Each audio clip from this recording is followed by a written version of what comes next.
नमस्कार, स्वदेश न्यूज देख रहे हैं आप। मैं हूं आपके साथ अभिजीत तिवारी। विरासत से विकास, बुंदेलखंड को सौगात। मध्य प्रदेश में मोहन सरकार का 2 दिन का डेस्टिनेशन खजुराहो रहा, जहां सरकार के 2 साल पूरे होने पर विभिन्न विभागों के कामकाज की समीक्षा सरकार ने की। तो वहीं आज मंगलवार को मोहन कैबिनेट की बैठक भी संपन्न हुई, जिसमें कई महत्वपूर्ण प्रस्तावों को मंजूरी दी गई।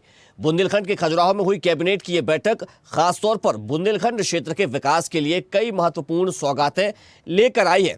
कैबिनेट की बैठक में सरकार ने ऐसे कई अहम फैसले लिए हैं जो बुंदेलखंड के इतिहास में मील का पत्थर साबित होगा।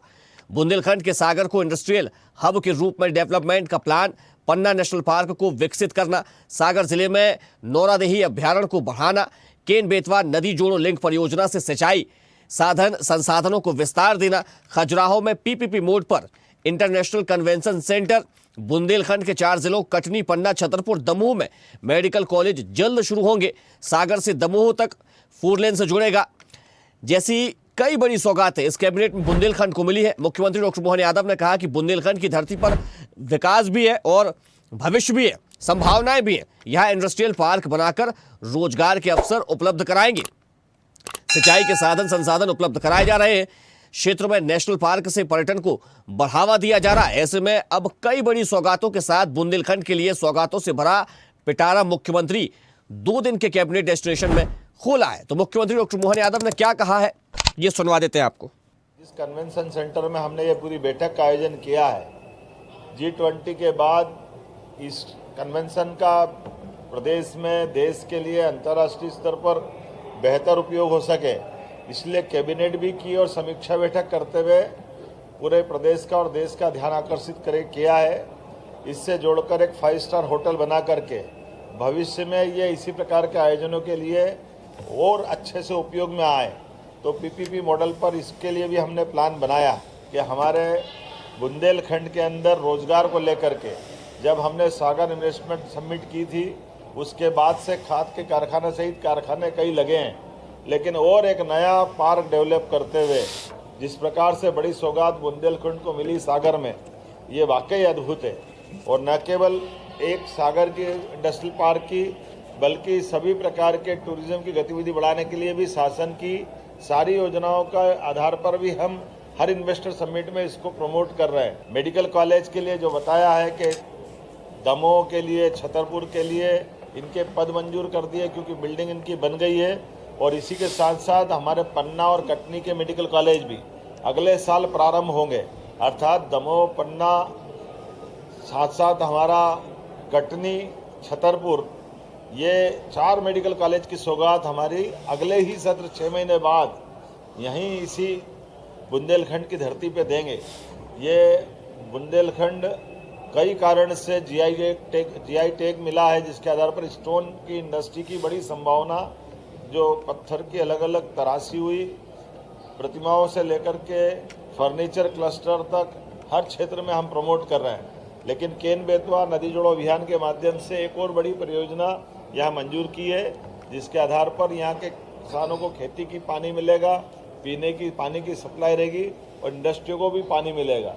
एक राष्ट्रीय परियोजना के समानांतर 2 NH को जोड़ने वाला एक 4 लेन का नया प्रोजेक्ट भी हमने आज मंजूर किया है। लगातार इतनी सौगातों के बलबूते पर सच में आज हमारी ये कैबिनेट अमर हो गई है। अर्थात बुंदेलखंड की धरती पर ये वीरों की और महावीरों की धरती है। यहाँ पर विकास भी है और विकास के साथ भविष्य की संभावना भी है। माइनिंग का सेक्टर भी है, इंडस्ट्रियल टूरिज्म के साथ इंडस्ट्रियल पार्क भी बनाते हुए। तो मध्य प्रदेश के विकास को लेकर 2 दिन तक खजुराहो में मंथन हुआ। सीएम डॉक्टर मोहन यादव ने विभिन्न विभागों के साथ समीक्षा बैठक की, कामकाज को जाना और आगामी 3 वर्षों में कैसे काम किए जाने इनको लेकर के भी रोड मैप तैयार किया गया। इसी के साथ कैबिनेट की बैठक भी खजुराहो में हुई और खजुराहो में हुई कैबिनेट की बैठक में बड़ी बात यह रही कि बुंदेलखंड में जो बैठक हुई उससे बुंदेलखंड के लिए सौगातों का पिटारा भी मुख्यमंत्री डॉक्टर मोहन यादव ने खोल दिया। इसी मुद्दे पर करेंगे चर्चा, लेकिन सबसे पहले परिचय करवा देते अपने मेहमानों से। हमारे साथ वरिष्ठ पत्रकार भूपेंद्र सुल्लेरी जुड़ गए हैं, आपका बहुत स्वागत है। साथ ही वरिष्ठ पत्रकार KS साइनी जी भी हमारे साथ जुड़ गई हैं, आपका भी बहुत स्वागत है। मैं चर्चा की शुरुआत भूपेंद्र जी से करूंगा। भूपेंद्र जी, देखिए, बुंदेलखंड की जो अगर हम नाम लेते हैं तो एक पिछड़ापन नजर आता है, पलायन नजर आता है, लेकिन बुंदेलखंड में अब विकास की धारा बहे, वहां पर उद्योग स्थापित हो, इसके लिए मुख्यमंत्री डॉक्टर मोहन यादव ने पिटारा खोल दिया है सौगातों का। जी, निश्चित रूप से बुंदेलखंड की जो पहले तो धन दान तरीके से, चाहे प्राकृतिक रूप से हो, चाहे खनिज रूप से हो, चाहे वो सांस्कृतिक कलाओं के रूप में हो, चाहे वो पाक कला के रूप में हो, चाहे वो बंधुत्व की भावना और संस्कृति के रूप में हो, वो रिच था। लेकिन क्या हुआ था कि वहां पे पानी का स्तर नीचे होने के कारण और इंडस्ट्रियल ना होने के कारण वो आर्थिक रूप से पिछड़ सा गया था। और विगत वर्षों में उनकी सीमाएं उत्तर प्रदेश और मध्य प्रदेश दोनों से लगते हैं। मध्य प्रदेश में भी कुछ क्षेत्र है बुंदेलखंड का, और तो जिसके कारण निश्चित रूप से ये देखा गया कि हमारे पिछड़ेपन के कारण वहां के पलायन हो रहा था। और निश्चित रूप से पलायन बहुत ज्यादा स्तर पर बुंदेलखंड से हुआ है। चाहे आप छतरपुर, टीकमगढ़, पन्ना और उस और जो जिले देख लें, जिसमें शिवपुरी भी है, श्योरपुर भी है, तो इन सब क्षेत्रों से बड़ा पलायन होता था। और वहाँ की जो पारंपरिक चीजें हैं थी और जो वहाँ वास्तुकला थी, वो निश्चित रूप से पिछड़ता चला जा रहा था। लेकिन जैसे जैसे प्रगति और विकास हुआ और जिस तरह से आज वो कैबिनेट की गई, और राजनीति इच्छा शक्ति से जहां चाहे वहां विकास होता है, ये निश्चित रूप से है। और राजनीति इच्छा शक्ति इस सरकार ने दिखाई है। और वहां पे कैबिनेट की और मंत्रालयों की समीक्षा का 2 दिवसीय जो उन्होंने कार्य किया, और उसमें जिस सौगातें दी, चाहे वो मेडिकल के क्षेत्र में हो, चाहे जीआई टैग में भी हमने बात की थी, तो वहाँ के निश्चित रूप से वहाँ की जो स्किल डेवलप है, वहाँ का जो क्षेत्र है वो विकसित होगा। और कृषि के क्षेत्र में उन्होंने जब प्रधानमंत्री की योजना थी जिसमें रहंद और कैनवा को नदी को जोड़ा गया था, उसी तरह से और एक योजना की उन्होंने आज घोषणा की है। तो निश्चित रूप से धन रूप से संपन्न होगा, क्योंकि नदी का प्रभाव जब बढ़ेगा तो निश्चित रूप से कृषि संपन्न होगी।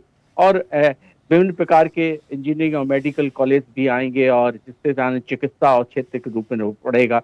और वहाँ पे हाईवे की शुरुआत कर रहे हैं, जिससे यातायात सुगम होगा। वहाँ की जो प्रोडक्टिविटी है वो वहाँ पे जा सकेगी, जिस क्षेत्र में जाने के लिए वो मार्केट उपलब्ध हो सकेगा। और औद्योगिक इकाई भी वहाँ पे डेवलप करने की कोशिश की जा रही है। तो ये एक अच्छा कदम है, और वो बहुत अपेक्षित क्षेत्र था और बहुत उपेक्षित क्षेत्र रहा था, जिसके कारण वहाँ निरंतर विकास नहीं हो पा रहा था। लेकिन जब मैंने देखा है कि राजनीतिक इच्छा शक्ति जब होती है, तो जहाँ पे भी राजनीतिक इच्छा शक्ति के रूप में काम किया जाता है, तो वो क्षेत्र विकसित और विकसित विकास की धारा के रूप में एक समाहित होता है।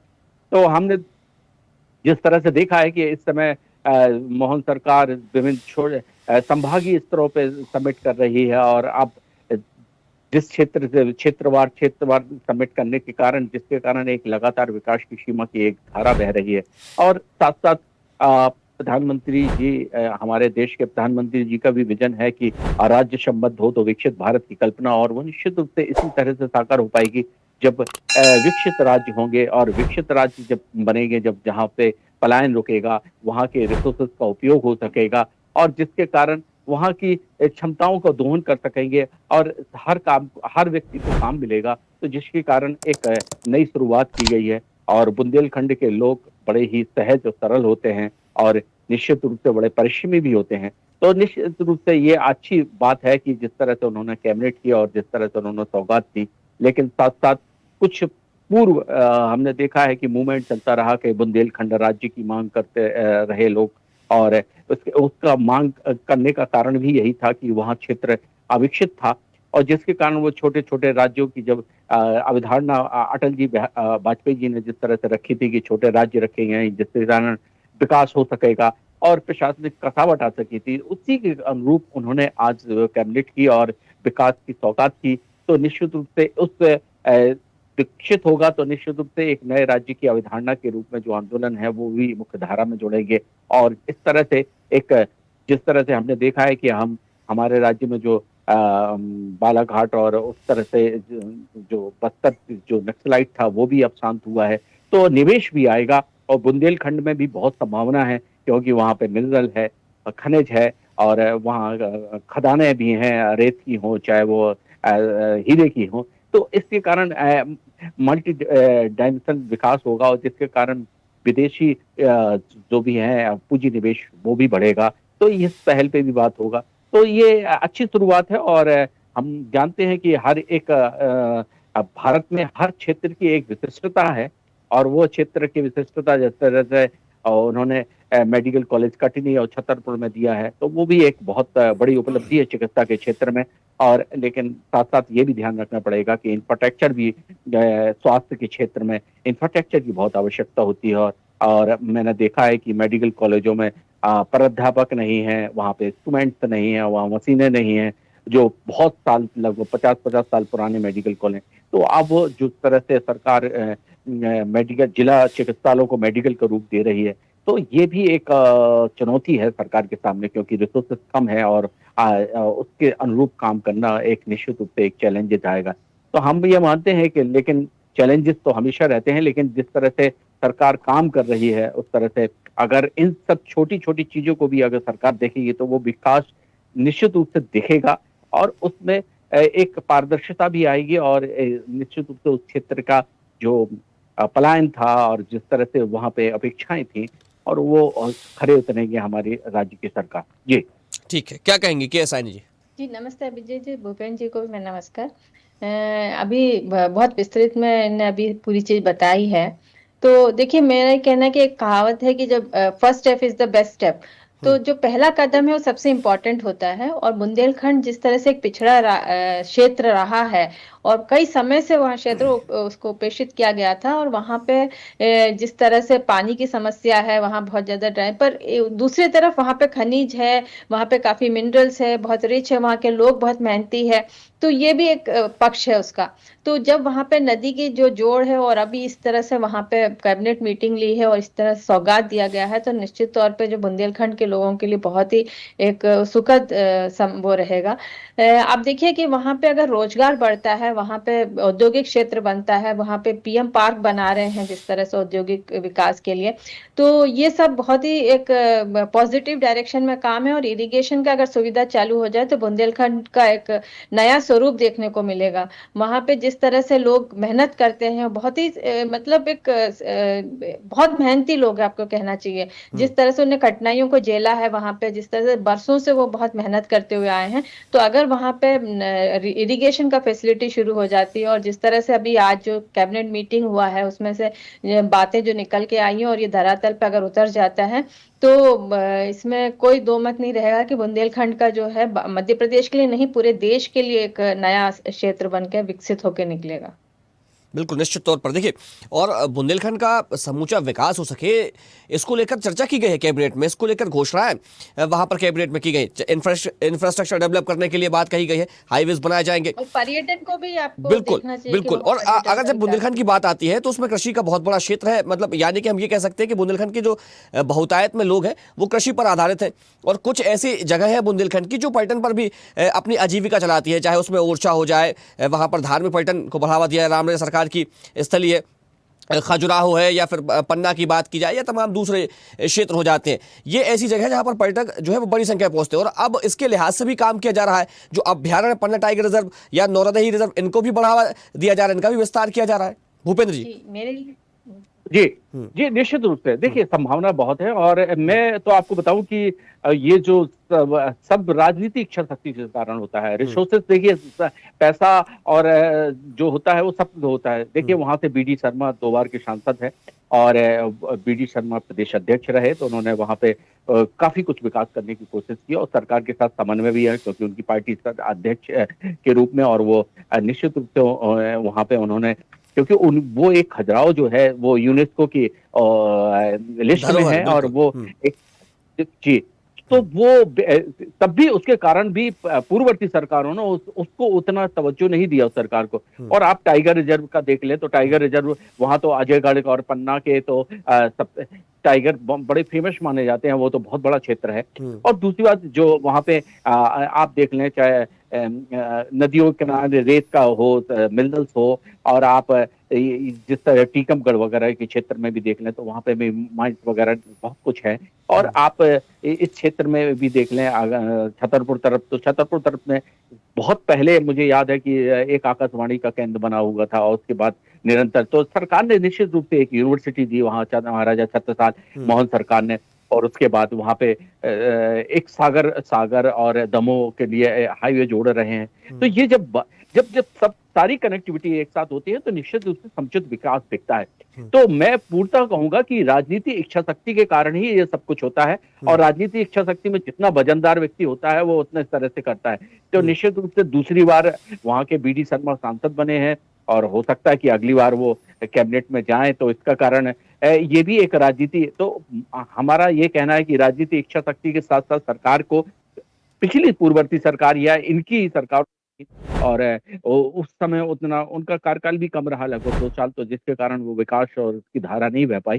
तो लेकिन मैं ये कह सकता हूँ कि जो सरकार चिन्हित कर रही है उन क्षेत्रों को जो पिछड़े हुए हैं उनको मुख्य धारा की लाने की कोशिश कर रही है, और वहाँ के चाहे आप कल्चर संस्कृति देख लें, वहाँ का लोक संगीत बड़ा विश्व प्रसिद्ध है, और वहाँ की जो परंपराएं हैं, खान पीन है, और निश्चित रूप से मुझे ये लगता है कि अभी बागेश्वर धाम का जिस तरह से धीरेन्द्र कृष्ण शास्त्री जी का उस क्षेत्र में उन्होंने प्रधानमंत्री को प्रवास कराया, और प्रवास कराने के बाद उन्होंने कैंसर अस्पताल खोला, तो उसके कारण भी सरकार मूवमेंट हुई है और उस राज्य के रूप में। लेकिन ये अच्छी खबर है कि किसी व्यक्ति के कारण और किसी के कारण लोक हित होता है, तो वो एक अच्छी चीज है। तो यहाँ पे मैं अगर आप उस पृष्ठभूमि को समझेंगे तो देश के प्रधानमंत्री आए थे वहां पे, उन्होंने कैंसर अस्पताल का उद्घाटन किया, तो सारी मिशनरी लग जाता है जब देश की सरकार जब सोचती है, और फिर राज्य सरकार से भी उनके लगातार संपर्क अच्छे हैं, और वो उनका भी विजन है कि विकसित बुंदेलखंड बने, और बुंदेलखंड के रूप में वो एक मुख्य धारा में शामिल हो।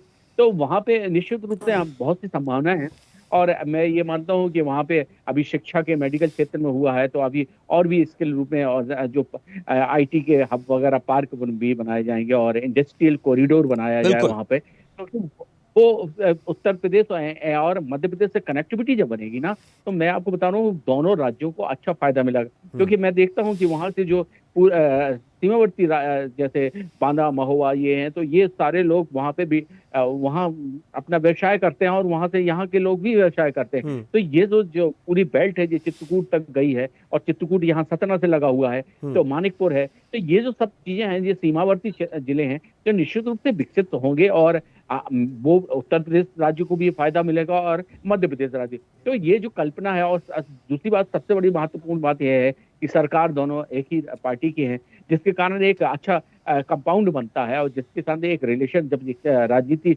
संबंध अच्छे होंगे तो निश्चित रूप से विकास भी होता है, और जब विकास होगा तो निश्चित रूप से सब लोगों को फायदा मिलेगा, और शैक्षणिक रूप से भी वहां पे विकास किया जाए, तो अच्छे स्कूल केवी वगैरह खोले जाएंगे, मुझे लगता है इस तरह से। तो अभी तो ये विश्वविद्यालय खोला गया है, और वहां पे अभी मुझे पार्लियामेंट में मांग भी की थी केंद्रीय विश्वविद्यालय खोलने की, तो वहां पे सागर में तो वैसे केंद्रीय विश्वविद्यालय हो ही गया है, लेकिन रीवा और ये बुंदेलखंड, ये विंध्याचल के क्षेत्र में एक विश्वविद्यालय की अगर इस तरह से कल्पना की जाएगी तो एक अच्छा रहेगा। और राज्य बड़ा है, और राज्य बड़े होने के कारण, जिसके कारण दृष्टि समय समय पर पड़ नहीं पाती है, और जिस क्षेत्र के सीएम होते हैं उस क्षेत्र के सीएम ले जाते हैं। तो ये एक पूर्ववर्ती सरकारों में ये होता रहा, लेकिन ये अब ये अच्छी बात है कि पॉलिटिकल पावर के कई पोल बने, और जिसके पॉलिटिकल पावर के पोल के कारण समृद्ध विकसित हो रहा है, और मध्य प्रदेश के सारे क्षेत्रों में विकास की धारा बह रही है। तो ये एक बहुत बड़ा कारण है, क्योंकि राज्य ठीक कि सायन जी, देखिए जब इस बात का पता चला, जब ये जो खबर आई कि मुख्यमंत्री डॉक्टर मोहन यादव खजुराहो में कैबिनेट की बैठक करेंगे, तब से लोगों के मन में ये बातें उठने लगी थी कि कैबिनेट की बैठक खजुराहो में तो होगी। कयास भी लगाए जाने लगे थे कि क्या खजुराहो को या पूरे बुंदेलखंड को कोई बड़ी सौगात इस दौरान मिलने वाली है।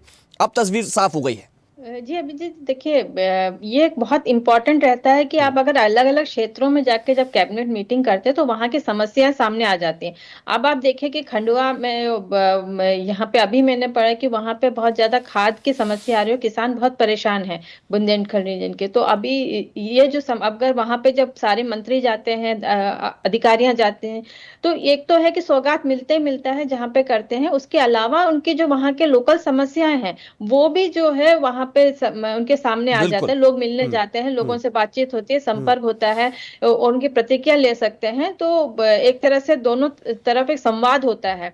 तो उससे क्या है कि जो लोकल लेवल पे जिस तरह की समस्या आती है, जो शहर तक पहुंच नहीं पाता, कैपिटल तक उनकी समस्या आ नहीं पाती हैं, वो जब इस तरह के कैबिनेट मीटिंग होता है तो वहां पे वो हाईलाइट होने लगते हैं और अखबारों में छपने लगता है, मीडिया में खबर आने लगती है। तो एक तरह से उसका इंपॉर्टेंस बढ़ जाता है उस जगह का। तो ये बहुत अच्छा एक प्रयास रहता है जब हम दूसरे क्षेत्रों में जाके वहां पे कैबिनेट मीटिंग लेते हैं। निश्चित तौर पे जो सौगातें मिलती हैं वो जिस तरह से आपने भी देखा होगा, इतने सारे अनाउंसमेंट हुए हैं उस क्षेत्र के लिए। और उसके अलावा वहां के जो जब हम दोनों चीजों को कोऑर्डिनेट नहीं करेंगे तब तक स्पीड नहीं आती है। एक ही पहिए से गाड़ी नहीं चल पाती। अगर आपने कोई सौगात कर दी और वहां के लोकल समस्या आप हल नहीं कर पाए तो वो सौगात सिर्फ कागजों में रह जाएगा। तो जब आप वहां के मूलभूत समस्या है उसको हल नहीं करोगे तब तक ये सब चीजें धरातल पे नहीं उतर पाती हैं। तो जब वहां पे जाके आप इंटरेक्शन करते हो, लोगों की समस्याओं को जानने की कोशिश करते हो और जब वो खुद आके आपसे संपर्क करते हैं, बहुत सारी चीजें जो है उसी में हल हो जाते हैं। तो मेरे बिल्कुल ख्याल से ये एक इम्पोर्टेंट एक पहल है इसमें। बिल्कुल। और जब आप उस क्षेत्र में पहुंचते हैं जहां पर आपको सौगातें देनी है, तो वहां जब आप पहुंचते हैं तो वास्तविकता से आपका परिचय हो जाता है, किन चीज़ों की ज़रूरत है, क्या हमें वहां पर विकास कार्य कराने हैं, कैसे लोगों की क्या समस्याएं जा रही हैं। इन्हीं सब बातों को ध्यान में रखते हुए समीक्षा भी की गई, पूछा भी गया कि भाई धरातल पर जो चीज़ें हैं, योजना है, उनका कैसे क्रियान्वयन किया जा रहा है, लोगों को कोई समस्याएं तो नहीं है, और जिन योजनाओं का क्रियान्वयन किया गया उनमें कोई परेशानी तो नहीं आई, उनका बैठ करके हल भी किया गया। और बड़ी बात यह है कि देखिए, हम अगर सागर की बात करें तो सागर में पहले से ही देखिए बीना रिफाइनरी है, लेकिन अब उसको इंडस्ट्रियल क्षेत्र के रूप में भी विकसित किया जाएगा। के साइन जी। मेरे लिए हाँ बिल्कुल, मैं वही कह रही हूँ। जैसे जिस तरह के वहां पे बीना रिफाइनरी बहुत पहले से चल रहा है, अगर उसमें स्पीड से काम हुआ करेंगे तो बहुत लोगों को रोजगार मिल जाएगा वहां पे पहली बार। और उससे जो रिफाइनरी से जो उन्नति होगी और वहां पे जो लोकल लेवल पे भी अब तो नए उद्योग स्थापित करने की बात की जा रही है, पूरा एक हब बनाया जाएगा इंडस्ट्रियल पार्क भी बन रहा है वहां पे, इंडस्ट्रियल पार्क बन रहा है वहां पे। पर्यटन का बहुत बड़ा एक अवसर है वहां पे। तो उसको अगर आप फोकस करेंगे, इंफ्रास्ट्रक्चर डेवलपमेंट है, अभी लिंकिंग हो रहा है जो नदियों का, परियोजना बहुत बड़ा। जी बिल्कुल, तो उसका बहुत बड़ा एक फायदा मिलेगा वहां पे। बहुत समय से इसका डिमांड था कि वहां पे, क्योंकि इरिगेशन एक बड़ी समस्या थी बुंदेलखंड के लिए, और यूपी के क्षेत्र और मध्य प्रदेश के क्षेत्र दोनों में समस्या थी, और इसलिए एक अलग से राज्य के भी डिमांड आ रहा था वहां से। तो अब जब ये लिंकिंग हो जाएगा रिवर्स का, और उससे जो इरिगेशन बेहतर होगा वहां पे, एक तरह से फसल का उत्पादन बढ़ेगा, लोगों का डिपेंडेंसी एग्रीकल्चर पे कम होके बाकी अगर इंडस्ट्री आ जाती है वहां पे, पर्यटन को बढ़ावा दिया जाता है, तो वो एक डिपेंडेंसी एग्रीकल्चर पे भी कम हो जाएगा। अभी क्या है, वहां पे और कुछ है नहीं और एग्रीकल्चर पे डिपेंडेंसी है और उसमें पानी नहीं है, तो इस तरह से उपजाऊ नहीं है वहां का जमीन। तो ये सब जो एक बिल्कुल, उद्योग आएंगे तो आय के स्रोत भी बढ़ेंगे, लोगों के लिए कामकाज करने की दूसरी जो व्यवस्थाएं भी हो जाएंगी। भूपेंद्र जी क्या, यूनिवर्सिटी खुल रही है वहां पे, तो वो भी एक ठीक है। भूपेंद्र जी क्या कहेंगे? जी निश्चित रूप से देखिए, क्या है कि अगर ये सब चीजें वहीं के व्यक्ति को वहीं पे मार्केट मिले, वहीं पे उद्योग मिले, वहीं पे सारी चीजें उपलब्ध होंगी, तो निश्चित रूप से पलायन रुकेगा। पलायन एक बहुत बड़ी समस्या, मैं आपको बताऊं, बुंदेलखंड की बहुत बड़ी समस्या थी। और वहां पे मैं तो देखा हूँ कि वहां से जो ट्रेन गाड़ियां चलती थी वो पूरे सीधे दिल्ली के लोग जाते थे, और रोज प्रतिदिन जाने कितनी संख्या में। तो ये जो सरकार का जो फोकस बड़े देर में आया, लेकिन मैं आपको सच बताऊं कि ये सब चीजें, ये चाहे दमोह में हो, दमोह है, सागर है, और ये आप पन्ना है, कटनी है, छतरपुर है, इस सारे बेल्ट में निश्चित रूप से ये चीज बिल्कुल। और भूपेंद्र जी, एक बात, बड़ी बात तो ये भी है कि मुख्यमंत्री डॉक्टर मोहन यादव क्षेत्रवार समस्याएं जान रहे हैं, पहचान रहे हैं, उनका समाधान भी कर रहे हैं। देखिए, समय की सीमा, इस चर्चा को हमें यही विराम देना पड़ेगा। हमारे साथ जुड़ने के लिए भूपेंद्र जी आपका बहुत शुक्रिया, और के साइनी जी आपका भी बहुत धन्यवाद। तो मध्य प्रदेश के बुंदेलखंड को सौगातों का पिटारा मुख्यमंत्री डॉक्टर मोहन यादव ने खोल दिया है। 2 दिन तक मंथन किया गया, कैबिनेट की बैठक खजुराहो में हुई, और बुंदेलखंड के लिए तमाम सारी सौगातें मध्य प्रदेश के मुख्यमंत्री डॉक्टर मोहन यादव ने दी है। फिलहाल चर्चा में रहे, देखते रहिए स्वदेश न्यूज, सबसे पहले देश। देखते रहिए स्वदेश न्यूज। अगर आप इस वीडियो को सोशल मीडिया हैंडल फेसबुक या इंस्टाग्राम पर देख रहे हैं तो हमें फॉलो करें, अगर यूट्यूब पर देख रहे हैं तो सब्सक्राइब करें और बेल आइकन दबाना ना भूलें।